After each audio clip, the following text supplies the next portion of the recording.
It's a young and fresh Tuesday sa lahat ng mga best natin. Kasama pa rin ang iyong Morena Girl. This is this is DJ Maria Morena. At kaway-kaway sa mga best natin na naka-lunch break. Yeah, syempre no, kung kayod talaga tayo, kayod kabayo sa pagtatrabaho, anumang klaseng hayop yung kumakayod. O, diba? Ganyan ang ginagawa natin. Pero syempre, alam mo naman, sa ngayon, pagbigyan natin yung katawang lupa natin na makapagpahinga, maging tamad-tamaran, ganon. Pero may oras lang yon. Kapag yung katrabaho mo, best, tipong tapos na yung break time, 1:00, nag-2:00 na. Aba, hindi pa rin kumikilos. Kapag meron kang kasamahan sa trabaho na napakatamad, wala kang maaasahan. Kasi wala si boss. Yan. O, diba? Bugs talaga, bugs. Ang sarap talagang kotongan ng patalikod eh. Sabi nga ng nanay ni Rupa, nakikita mo naman, diba? Nakikita mo naman, di ka na lang magsalita, pero nakikita mo na yan. Hay nako. Pero paano best kung ganyan ang katrabaho mo? Paano mo sasabihin sa kanya na, oy, tulong-tulong din ha? Hindi ikaw anak ng Diyos dito.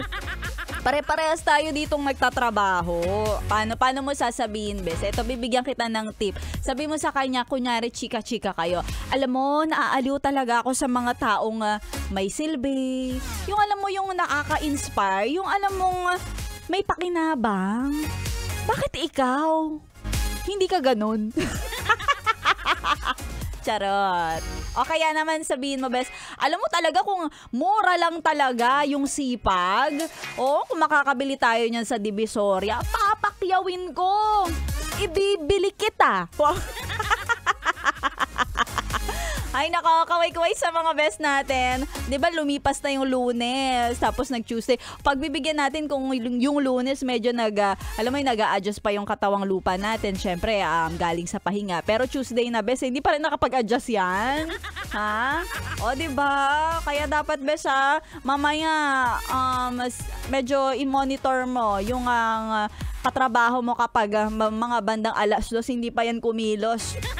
Ay nako, videohan na yan. Para meron kang pang blackmail. At sa lahat ng mga best natin ngayon na napapasarap sa pagkain, ano ba ang pananghalian mo?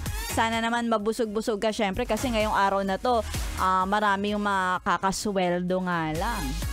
Medyo hindi tayo nagko-control. Wala kayong mga control sa sarili. Sa pagkain. Siyempre kung ano gusto natin, bibili natin. Ganyan tayo kapag may pera tayo. Mga gastador ng 2024. Ay, binabati ko nga pala kanina yung nasakyan ko. Oo, sumakay ako at sinakyan ko siya, si Kuya Romel. Hi, Kuya Romel Bruca, na nagada-drive ng Akiro Taxi. Ayan. Ayan, sa'yo kuya, sana ay magtrabaho ka ng maayos kasi kanina bibigyan ko sana siya ng mga halik at kung ano-anong mga pwedeng i-offer sa kanya. Charot, hindi. Bibigyan ko sana siya ng mga t-shirt, ayun, merch kasi siya ay laging nakatutok sa 11.1. Yes, the best. Bibigyan ko sana siya. Mas inuna niya yung pagtatrabaho kaysa sa mga maliliit. Sabi niya, naku, kikitain ko na lang to kaysa naman mag-intay pa ako dito mamaya. Scam daw pala ako. Charot. Ayan, maraming salamat sa iyo, Kuya Romel Bruca ng Akira Taxi. At kung ikaw, best, ay malapit-lapit nang dito sa MBC Pasay City. Halika naman. Pumunta ka naman dito at may iaabot ako sa'yo. Oo. Punta ka sa guard. Sabi mo, bibisita ka kay Maria Morena. May ibibigay daw siya sa'yo. Oo, para hindi ka natatamad-tamad sa 2024. Bibigyan kita ng kalendaryo. Para may plano na tayo sa ating future natin. Charot! Hiwalay. KKB, kanya-kanyang future tayo. Tuloy-tuloy mo lang pakikitutok. Kasama pa rin ako hanggang 3:00 dahil susunod na ating MILF, My Intimate Love and Fantasies. Mamaya na yan. Tuloy-tuloy lang ang pakitutok dito sa stasyong nakaka-young and fresh. 101.1, yes, the best. Then I get a little bit lonely and you never come. Yes, the